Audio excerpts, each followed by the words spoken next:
Okay, we have a Haas 5-axis vertical machining center, model VF3D, serial number 48688.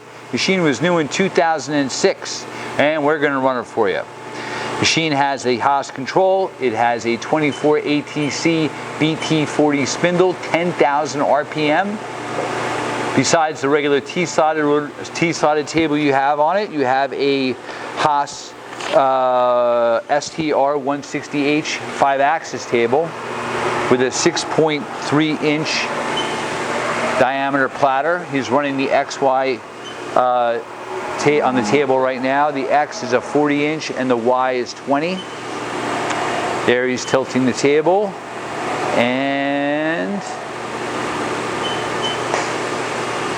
rotating. The table size of the main table is 40 by 18, and obviously, as I said before, the trunnion has a 6.3-inch diameter. He's running the Z axis right now. The Z is 25-inch. Machine also has programmable coolant, or a P-cool. Right now the spindle is running at 2,000 RPM. It's very quiet. It goes up to 10,000 RPM.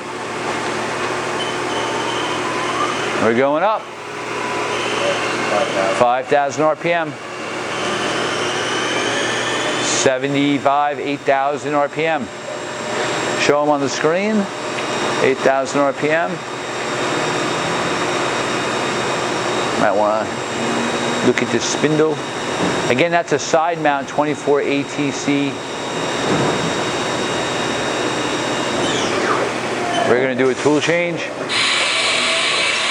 All right, one more. Great. I think you've seen it. Thanks for watching our video.